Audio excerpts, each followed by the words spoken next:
That's amazing. How many of you enjoyed your flight? No. Just one guy. Okay.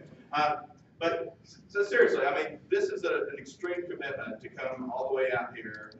And because we knew that you would be coming from far distances, we arranged, I can't tell you who, but we arranged to have nice weather.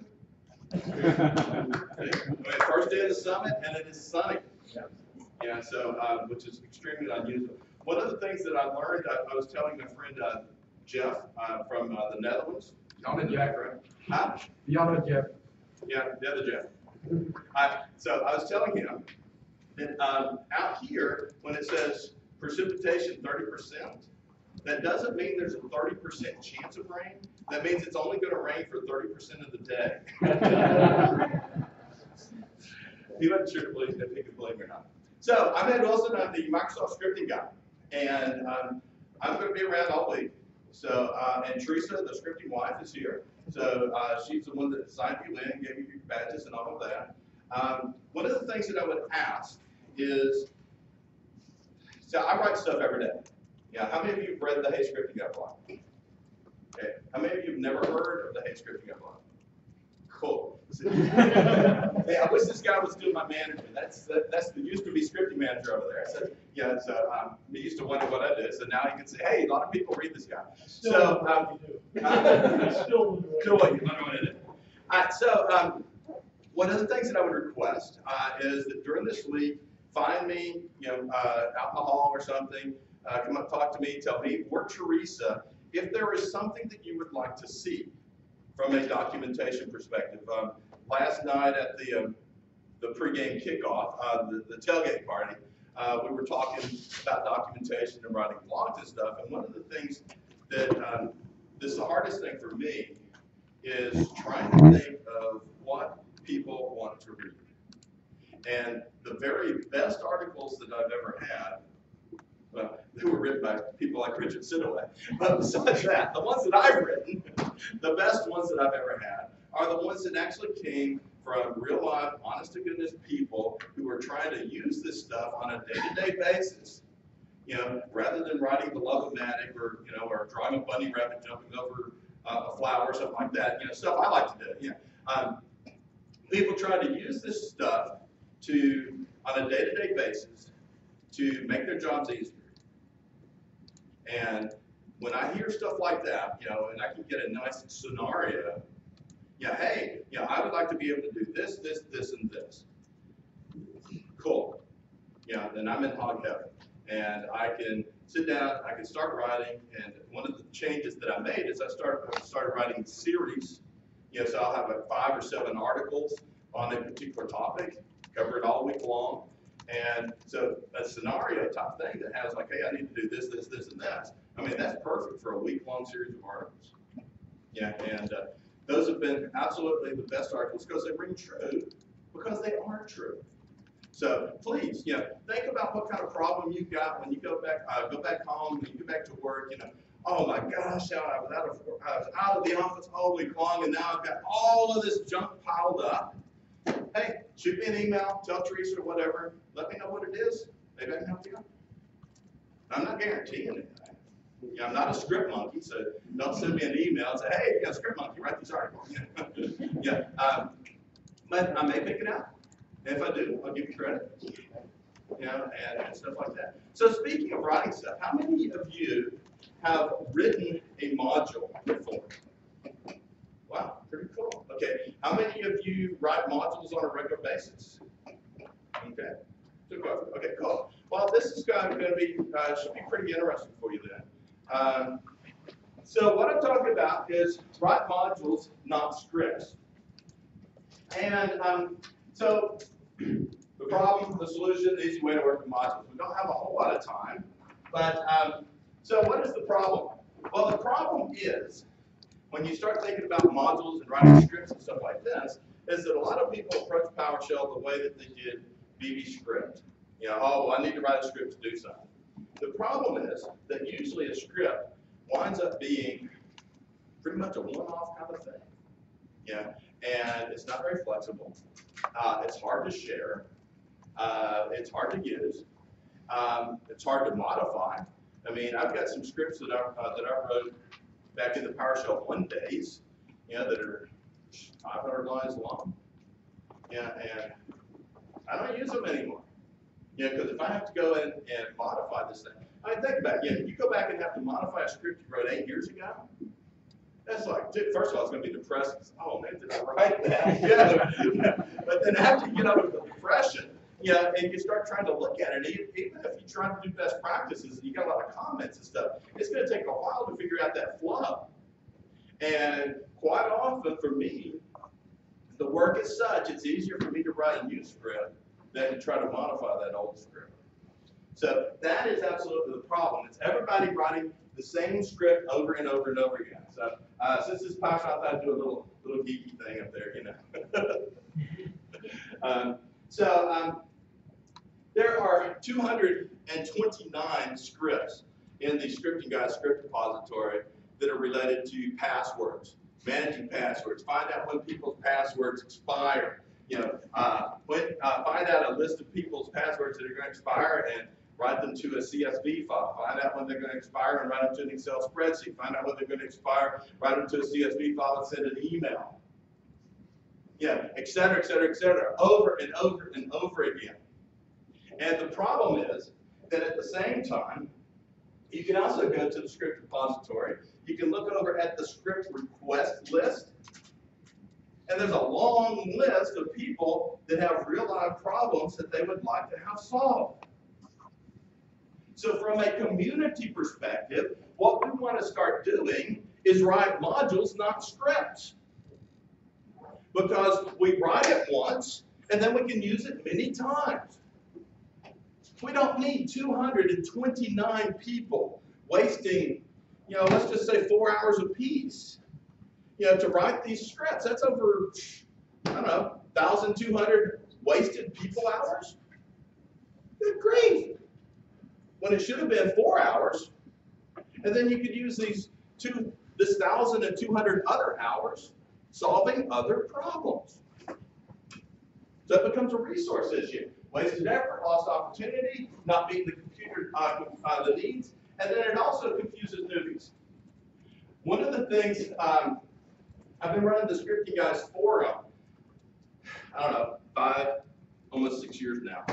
And one of the things that's, I don't know if it's not funny, I'm sure it's sad, but it's interesting, is that somebody, a newbie, I don't know anything about PowerShell, but I'd like to, I need a script that can help me do this. And so somebody answers it. Say Richard, he's there, he helps out a lot. So he answers it. Then all of a sudden, somebody else says, oh, or you can do it this way. Or somebody else, oh, you can do it this way. You can do it this way. You can do it this way. And there's right now 70 questions that are unanswered on the Scripting Guys forum. And here's this clown answering your question that's already been asked and answered. And then other people are piling on. And then this poor guy's like, well, what's the right answer? So it just confuses that person. Instead of answering that question, go off and answer your own question. Leave this poor guy alone. But anyway, so it does. It becomes confusing. So you're an admin, and you go to the Scripting Guide script repository to find a script that's going to help you find expired passwords. 229 scripts. How do you determine which one to use? Well, you can use the star rating, and that's what a lot of people do. As okay, well, which one has the greatest number of stars? So the solution, though, is to write modules. Modules were introduced in PowerShell 2. You guys already know this. Modules are easy to use. They're easy to reuse. They can be designed to work just like a command book. And so in PowerShell 3, we automatically import modules. So do that.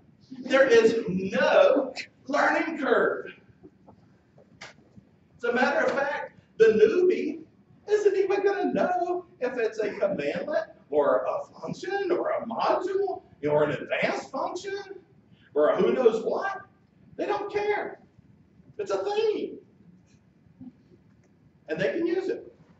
Okay? So, and that is the brilliance of using modules. Okay? So, write modules, not scripts. They're easy to write, they're easy to share, they're easy to use. Now, what I'm going to do in the next few minutes is this. I'm going to create a module, live and in person, from scratch, complete scratch. This isn't canned. Okay?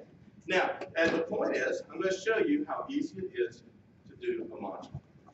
Okay? I'm going to write a module, and it's going to take less time than I used to spend writing scripts back in PowerShell Windows. Okay? Now, the key, for me anyway, is I wrote this thing. It's really cool. It has 5 stars in the script repository, by the way. It's my ISC profile and modules. Okay? I wrote it maybe a year or two ago. I revised it a couple of times. Now, I was telling to people the other night that I plan my scripting guide blog articles about 3 months in advance. So I'm going to tell you right now, first time in the world, you didn't know you were going to get product announcements. Okay, so here's a product announcement. I am going to have a new version of the ISC profile and modules May the 18th. I have a scripting guide blog article about it, and so I'm going to update this module. Okay, so if you look at it and say, oh man, that's stupid. You know, well, realize I wrote it a couple years ago. Okay, but if you look at it and say, wow, this is great, then you can say, man, I can't wait to see what else is going to be there. By the way, if there's something after I get done showing you all of this, and if there's something you think, hey man, I would really like it if it would do this, that, or the other, tell Teresa and she'll remind me to do it. That's the secret, by the way. I absolutely, don't tell her I told you. I absolutely could not do my job if it wasn't for Teresa. And that's the truth. I actually met somebody last night at the tailgate party, and they said, well, you know, I don't expect you to remember your name since Teresa isn't here to remember my name. It's that guy back there, by the way. Raise your hand. I still don't know his name. It's okay. They said, yeah, since Teresa isn't here, I don't expect you to remember my name, you know, blah, blah, blah, blah. Yeah. So how many of you are going to be doing the scripting game? Okay, cool. Now the rest of you should look around and say, man, I need to jump in on that. Okay, because that was one of the things we were talking about was the scripting games. And he said that last year he was just beginning to get into PowerShell, and yeah, he was in the games, and now he's a whole lot better. So this, the scripting games are absolutely the best learning opportunity for you, and you don't want to miss it. So my ISC profile and modules, I have 2 things that I'm going to use today from that. And actually I'm going to use 3 things. One, I call add help. So it adds comment-based help to a function. And it does it very slick, very easily, very quickly. And then the other one is called copy modules. And what it's going to do is it's going to go through my Scratch directory, and it's going to install all of the PowerShell modules which happen to be in that Scratch directory. And when I run it, you'll see some errors because it's going through my Scratch directory and trying to install everything. And I leave the errors there so I know that it's doing something. So the errors are going to be when it tries to install modules that already exist. Okay, so it goes da da da da da, and that's fine. So don't get too worried about that. You can change that behavior if you want to. You know, just send your errors to null or something. But I prefer that particular behavior. Also, my Scratch directory is called FSO. Now, why is my Scratch directory called FSO? That's right, Drew. Absolutely. So that's how long I've been using that particular Scratch directory, and it's easy for me to remember. Yeah. I mean, I could call it Ben, and I actually have a nephew that's named Ben, and so he'd really like it if I had my Scratch directory named Ben, but you know, I didn't. So I call it FSO, and it's been that way for years and years and years. So my copy modules actually goes by default to C:\FSO. You can go into the code and change that, or there's a command line parameter that would allow you to change it. But dude, it's my module, so it fits my computer. So when you are creating a module, you have to start with the design. And what I like are modules that have a central theme. So I created a local user account management module that I talked about on my scripting guy blog for a week. And all of those were related to that. Richard Sidaway did a really, really good computer management module a few years ago. And they were all related to pulling WMI types of information for a computer. So those are all a central theme. I do have a module that's called useful functions. And so the central theme is these are all functions that are useful for me. Yeah, so I can stretch the theme a little bit, you know. You can make it more like a theme park if you want to. But particularly, you know, your module design has to start with your function design. And there is no compromise here. I like a function that does one thing and does it well. Okay? And that's, we had an excerpt from the book that Jeffrey Hicks and Don Jones, and I think Richard, you were in on that book too, right? Yeah, the in-depth book. Had an excerpt on there about function design, and that was one of the chapters that I pulled out to talk about that. The other thing that's really, really good, particularly if you're thinking about reusing your module, return objects. Okay, and that's going to help meet your expectations with your for your newbies and stuff that might be using it. A long time ago, I used to write functions. And inside the function, I would spend a lot of time trying to format my output and junk. And dude, it got complicated. And the reason I did it at that time, so a long time ago, is nobody knew how to use PowerShell. Yeah, and so if you wanted to output CSV, you know, or if you wanted to output this, that, or the other, I would add a switch, and so it would go into a different part of that function so that we could output this so that they could use it, you know.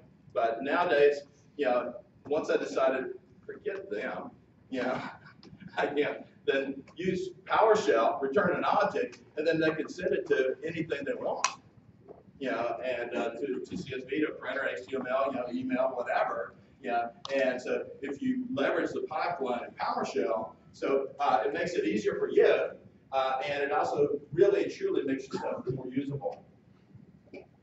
Use approved verbs. That should be a no-brainer. Use descriptive singular nouns. And I like that. And I used to kind of be a little afraid, you know, of long stuff. But nowadays I'm not. And so I use long stuff that's descriptive, easy to use, easy to understand. And then you can just create an alias and put it in your module, you know, to make it easy to use from the command line. And so that's what I did. I also definitely use your comment-based help. Okay, module storage. We talked a little bit about this. So I prefer to put modules in my user profile, and that's where I go by default. That's where my copy modules is going to install stuff at. If you have stuff that requires admin rights and you're logging on as a non-elevated user, then there are some opportunities for confusion, some opportunities for improvement. I've got a series of scripting guy blog articles where I talk about this. Briefly, the thing is that, okay, if I need admin rights, a lot of people like to go ahead and put it into to the Windows system directory for their admin stuff. Problem with that, as I was talking with Dan Harmon. Dan, raise your hand. Okay, this is one of the guys that's responsible for PowerShell. Absolutely. PM. Woo! Yay! You know, some products where the program managers don't want to let people know that they were associated with the product. PowerShell isn't one of those.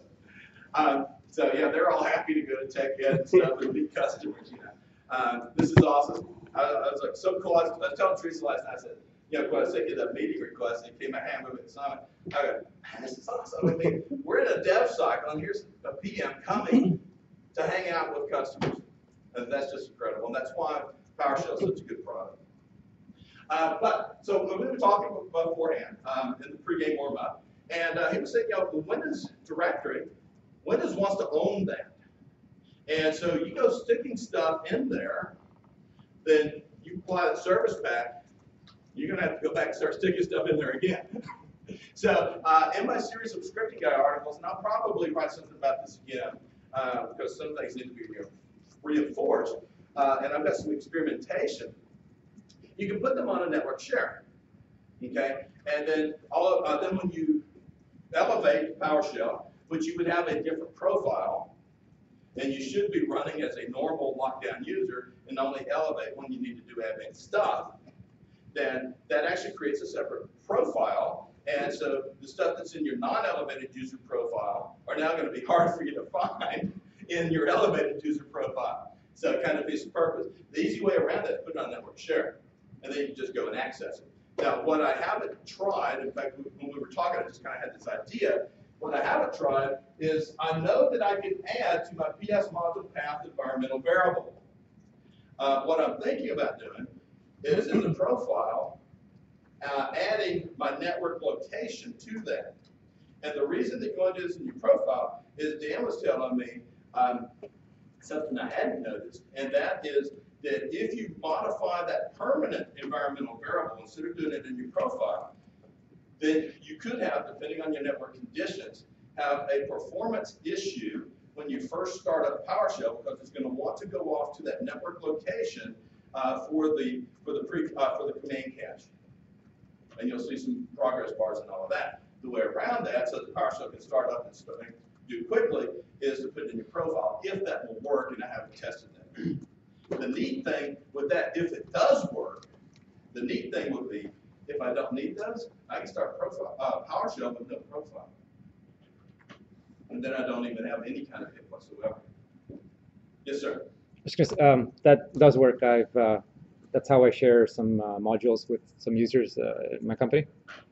Just because they're newbies, so I didn't want them to try and copy stuff over or anything else. So I just gave them a little profile and then just added it straight into their environment. Yeah, and then it works. Then really easily. Thank you. Yes, sir. Yeah, because I think one thing we added in PowerShell v3 was module autoloading and command discovery. So we go through at startup, we go through PS module path, and we drop all the subdirectories in there, look for all the modules, parse everything, and look for all the commands, and then we build up a cache underneath. And so you'll notice, like especially after you first install Windows, that can take a long time. And if you're pointing part of your PS module path to a network share, then all of that happens over the network. So it can really impact startup curve. So we're in the process of adding some more progress messages around that specific scenario, where you have a UNC path in your PS module path so that you know what's happening. It doesn't look like the thing is hung. And so this is a great case where you can put it in your profile if you want, and then you can say -no profile in specific cases where you want to start up without that. Cool. Now, last night, so those of you that missed the party last night, you missed a lot of good free consulting. Because I was talking with somebody, and they were talking about, the PowerShell, the module auto loading and stuff. And, they said, well, they kind of liked it, they kind of didn't like it. And I said, well, dude, you can change it if you don't want to like it. Yeah, and there's environmental variable. So PS module auto loading preference, turn it off if you don't want it. The problem is PowerShell starts up by default with like 3 little bitty modules. And you're going to have to remember dozens, 24, 26 modules, in PowerShell 3, that you're going to have to remember where a command is. So, to me, the auto loading is great. It's not one of those things that I want to turn on. It's just like, I can delete stuff, and there's actually, and you always get this confirmation message. Are you sure you want to delete this? And I may whine about that from time to time. Yes, of course I want to delete it. There's a register key that I can turn that prompt off. And in 25 years of using Windows, I haven't turned that prompt off. Because, sometimes a slight annoyance is better than the potential of, oh no! So I wouldn't recommend turning that off, but you can if you want to. Shared modules, so if we have the whack, file share, realize that unless you modify your PS module path, they're not going to have any kind of auto loading. So you may very quickly get to the point to where you're going to want to add that in there. Copy modules does all of the installation for you into the user profile. Yes? One other thing on the auto loading. So if you've ever built like custom endpoints, restricted endpoints before, in V3, you know this might impact which commands you make visible. Alexander is doing a session at some point around remote session, restricted sessions. But the way to think about it is if you expose get module and import module, those two commandlets really are what control the auto importing. So if you want auto loading to be turned on in your remote endpoint, make sure those are visible. If you don't want auto loading turned on, make sure those are not visible, and that will ensure that the auto loading doesn't happen on a restricted endpoint. Great. Okay, so creating a module. Here we go. Create a function, add help, create a module file, PSM1 file, create aliases, export your function to an alias, create a module manifest, and install the module. That's the basic steps. Okay, so it doesn't take that long at all. If you want to update your module, then you just open it up, add or update your function, add or update your PSM1 file, update your manifest if you need to, update the files. Now, this last point right here is something that's faked me out so many times when I first started working with modules. Because you got the ISE open, you're updating your functions, you're updating them. Everybody's nodding. I guess that other people have been tripped up with this before too, you know. And then I go down and I try to call it, oh dude, it's not working. You know, so go back in. And there's been times when I've actually broken perfectly good working code before it dawned on me, well, duh, I've got to reinstall my module. So anyway, so I put that there. Yeah, hopefully it might save you hours of frustration. I gotta make one other comment about this. Sorry. So with binary modules, I don't know if you guys have hit this, but with binary modules, which are just a .NET DLL that you load as into .NET, and we drop through all the commandlets that are defined in there. There isn't a way in the CLR to unload an assembly once it's already loaded. And so you'll notice, like if you have a PowerShell session, and this can really impact you if you're working on developing a binary module, you load it in the session. If you go and change it afterward, even if you run import module again on that DLL, the CLR, when it gets that call, is just going to ignore it because it thinks, hey, I've already loaded this thing. It doesn't go and figure out that it's changed and unload the old one and reload the new one. So that can be surprising behavior if you don't know what's going on. And it's not a PowerShell thing. It's just at the CLR level. There's no way to unload a binary once it's already loaded. You got to restart the process, which means restart the console host or the IEC or whatever happens to have that DLL loaded. So it's just something that we've seen trips people up, but they don't know about that away. All right, so what we're going to do now is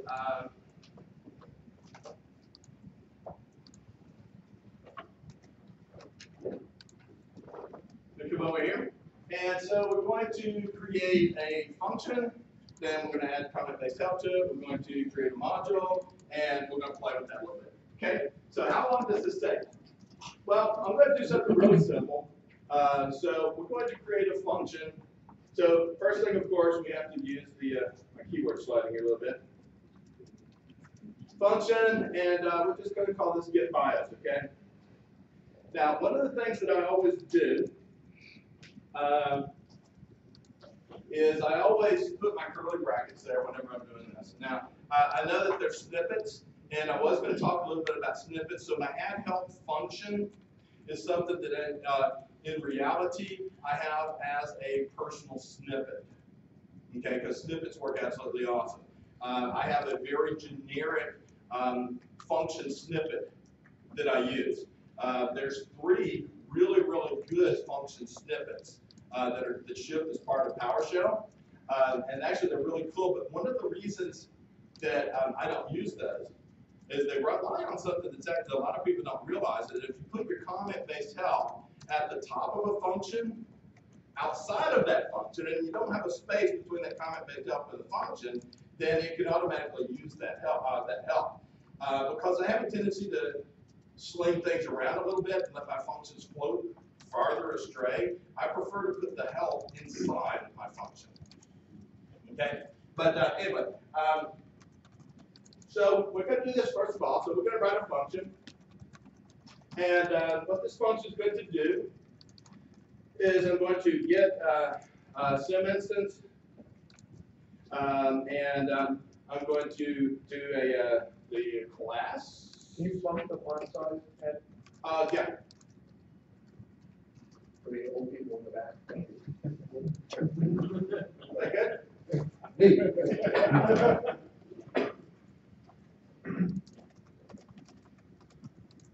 So 132 underscore bias.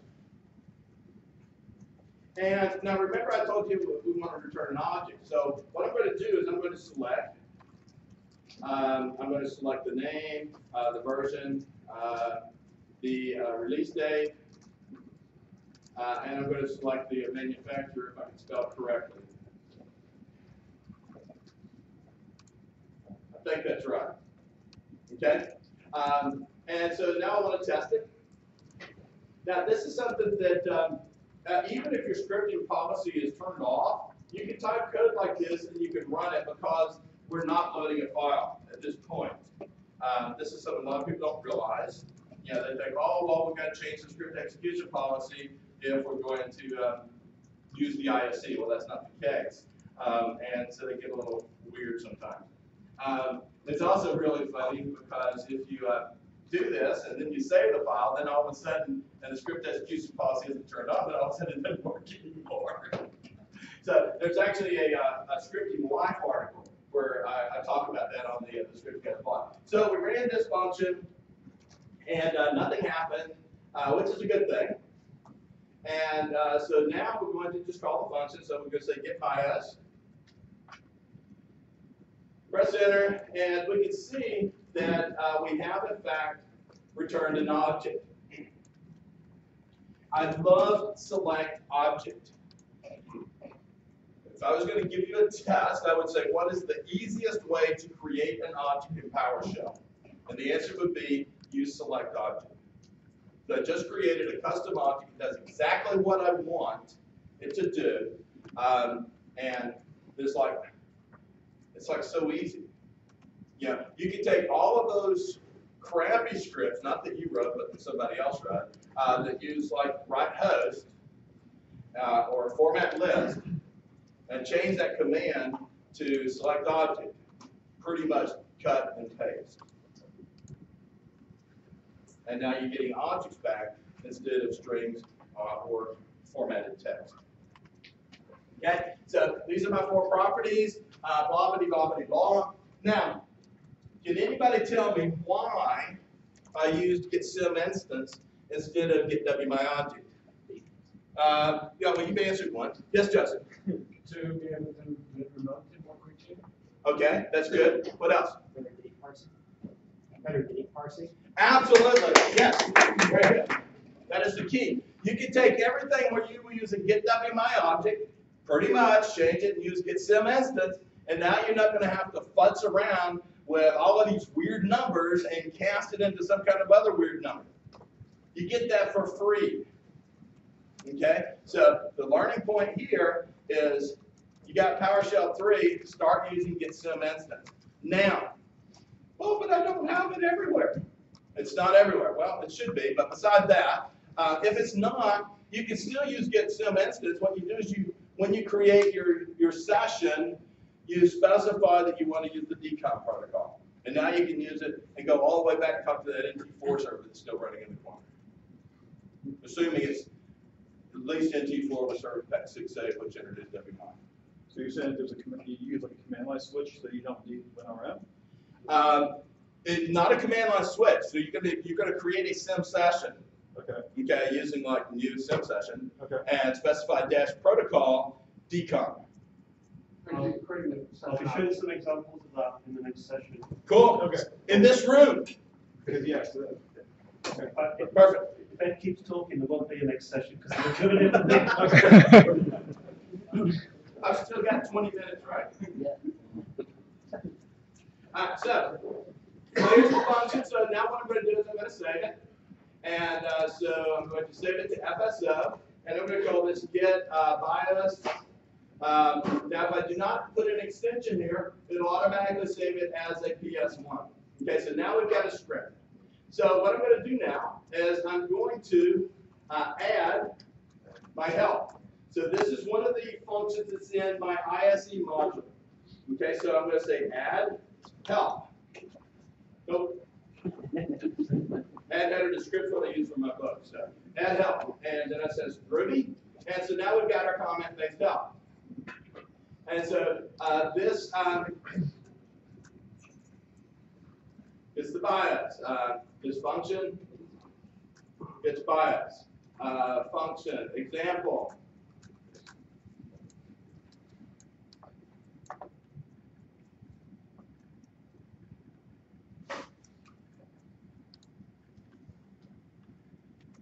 Parameters, don't have any parameters.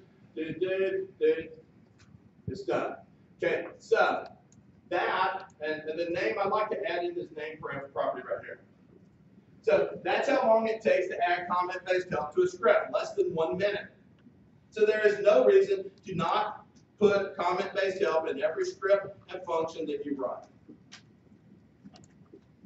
Okay, now, in the old days, before I wrote this function, I actually had a text file that had my outline, and so I would go over, find the text file, open it up, copy it, put it back in, and that was good. I mean, it cut it down from when I used to write stuff by hand, which was when I was writing my best practices book back before PowerShell 2 shell. Yeah, but now, I mean, it's just automatic. Okay, so I save it, and so I want to run this, and so now I've reloaded it into memory, and go down here and do up arrow. And okay, cool, it still works. So now I'm going to say help, get bios, full, and this is F-U-L-L, not F-O-O-L, by the way. So I get my help, like Mr. T. So now we've got our help, blah, blah, blah, it all works, everything's groovy. Okay, so I've tested that, that's neat. So I love this windshield wiper, so we're going to clear the console. And now what I'm going to do is I'm going to create the module itself.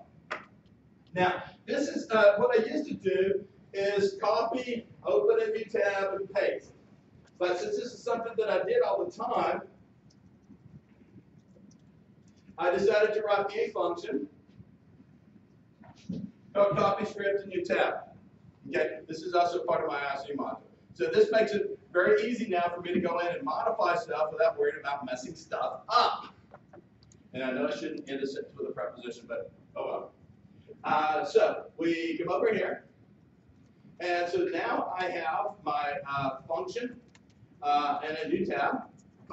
So we're going to create a new alias.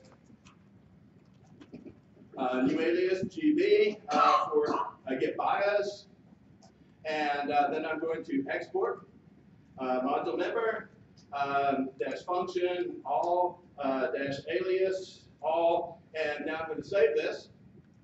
This time I have to put the PSM1 extension.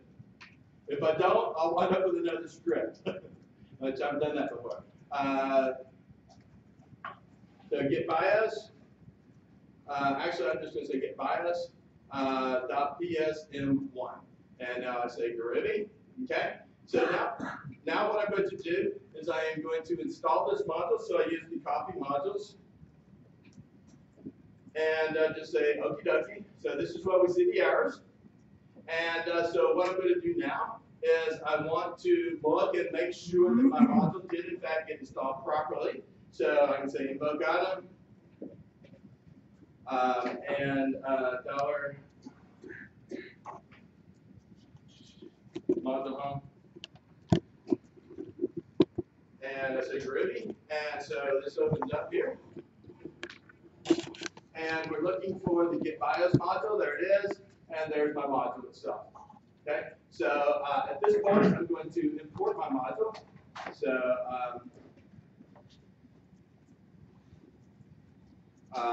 actually, I'm going to go to the console here. So prove there's nothing up my sleeve. So import module, IPMO, one of my favorite aliases. Get bios. I can tab complete here. So I don't have to try to remember stuff if I don't want to.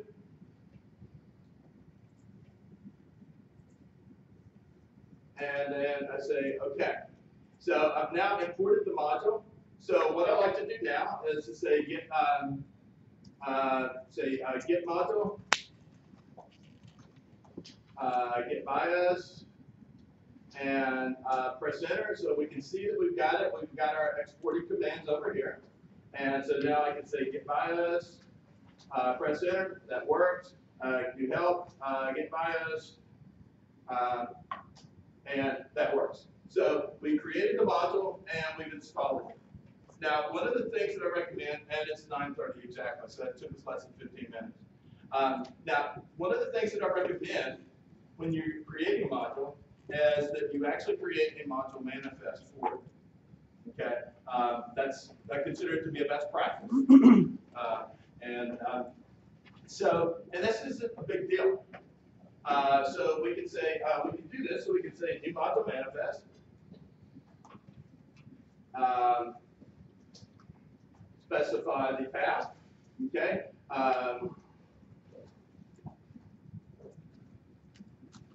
Get BIOS. We can specify the version. I thought it was version.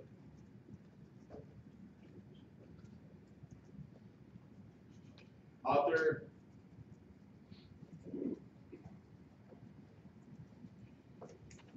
Company name. And you just kind of tap through it. Copyright. Module version 1.0.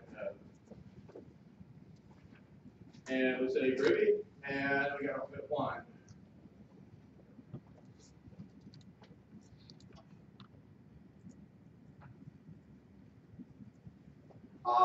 Sorry about that. I always get these two mixed up.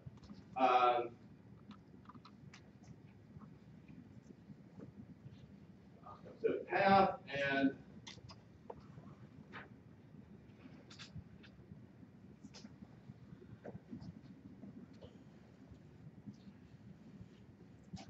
there we go.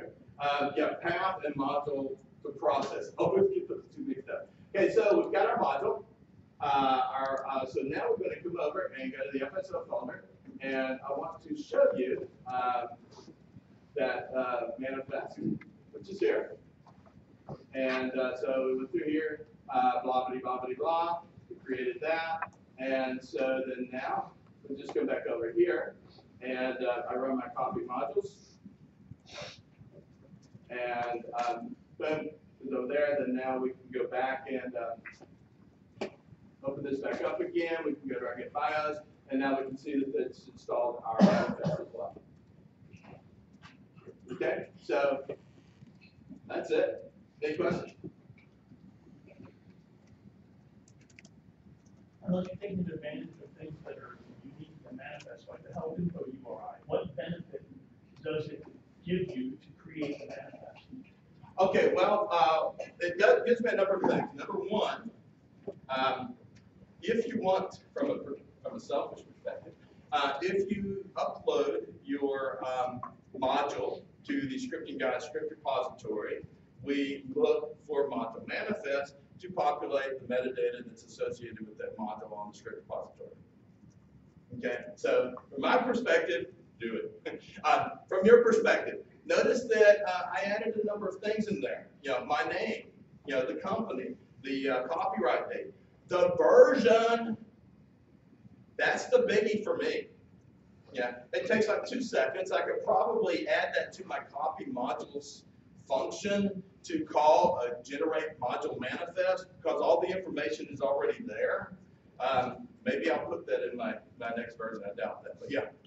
Yeah, one of the one of the reasons we have module manifests allows you to really attach metadata to a module and also control the loading behavior of the module. So one of the purposes of modules, we wanted to make it really, really easy to get started with modules and create a simple one. So you don't have to have any extra files, you just have a single PSM1. But then we also wanted to support really sophisticated systems programming type of scenarios. And to do that, you know, you can have multiple files, dependencies and things like that, much more advanced things. And so manifests give you the flexibility to be able to support some of those more advanced scenarios, and it's very important for sharing. One other thing on that. I have some modules that I've written where I have helper functions that don't make sense to use outside of the module. And I control that loading behavior in methods. Yeah, I have a question related to that. I mean, what you're saying and encouraging everyone to share is so important. But do you have any plans to integrate with NuGet or something like that for making sharing easier? Yeah, that's in a definitely- controlled fashion. Yeah, it's definitely something we've talked about. We're not quite there yet around our plans, but it's something that we have talked about, and we definitely it's kind of the direction we're going. Okay. Absolutely. There are some, where there is a PowerShell module for NuGet. There was a guy, and I don't remember the name, somebody, Teresa would know. There was a guy that was on the PowerScripting podcast a few months back that was talking about this PowerShell module for NuGet. So go back to PowerShell, PowerScripting podcast, look back through those and find that guy. Or ask Teresa, she probably knows. Anything else? It was just a use case for the PSD ones there. And I actually have done taking some scripts off of script repository, some of the SQL things, and I wrap them together using a PSD1. So I just say import SQL utilities. It gives me an outdated table, byte SQL table, etc. there, which are all separate scripts, which I can then download new versions. I get them all as one module. Next week is SQL week on the scripting blog. Yeah. Yeah, that's another thing that you can really do well with PSD1s is you can take advantage of stuff that other people have written. And we encourage people to, like, if you use the nested modules field, you can use the join path commandment there to join path for like a well-known folder location, like program files or whatnot, in a specific folder where the module that you want to reuse is located, and then you can load that third-party module at runtime and take a dependency on it that way. And by the way, after you generate, the way I do it is generally I do something just like what I did. I walk through it really quickly and I complete my module manifest. I actually liked it better in 2.0 where you had all of the different required parameters because I would just go just cycle through everything after the requirements were done, boom, it was in, it was over. You know, it's interactive. But I understood when you changed it, but that was actually kind of fun to do it that way. And as you've seen, I get tripped up nowadays because of path, module path, module process. But one of the things I was going to say is, so I go through the basics and I generate that, and then I open that PSD1 because it's a text file. It's not XML. It's easy to edit. And so I just open it up, scroll through there, and then I change the other things that I need to. Because all of the parameter values, all the metadata is exposed in there. Now it's just go in and change it. Yes? Are there any good scripts that help doing lint or timing of modules? So we talked about complying with the standard verbs and so forth there. Yeah. Right now it's a manual process for me to make sure I'm actually using the approved verbs and so forth. Right. Is there something that will help me? Yes. There is James Brundage, who used to be a test engineer on the PowerShell team. Has on his Start Automating website, and I think he's going to be here today. On his website, he has a thing called ScriptCom. And it's just a website. You just go in, you can paste your script there and run through it, and it will test some stuff. So that's one way. Another way is to, you can set, what is this? I don't use it that much. I know it. In fact, I've written articles about it. I can set strict mode, for version 3, and that will help pick you up on some stuff. Yeah, there's another tool. There's an FXCup library for PowerShell. So if you're writing C# code, you can use the FXCup library, and that'll catch some common coding errors. There's kind of two types of errors, right? There's the scripting errors, and then there's like the coding errors that you would get. And you can't have one tool that will do both, so you'd always have two tools. It's the runtime thing and the compile time issues. But we do have a FXCup library that catches some stuff. Yes, sir. I've got a customer, they've got PowerShell v3, they've got autoloading. I send them a script. How do I make sure they've got the right version of the module? You can specify the required version, of the module. You can say pound requires. And how would I do that on the requires? So in the script, you can use the pound requires directive. And I would just say, my module version, Yeah, you can say, I don't know which version we introduced this in, so, but if it's not there yet, it will be. Pound requires, yeah, support is pound requires for that. Does that make sense? That you'll be able to say, or you should be able to say, the module name and the module version. Yeah, so everybody's seen, PowerShell requires dash version 2 or dash version 3. You see that in all my scripts that I write. There's also, and this isn't, I don't even think I've mentioned this in a script ago. I need to talk about that. But there's also dash module, so you can require a specific module, and you can specify the version, on that. So. Other questions, comments? Snide remarks? You can also import Snide directly. remarks. Thank you, Ed Wilson.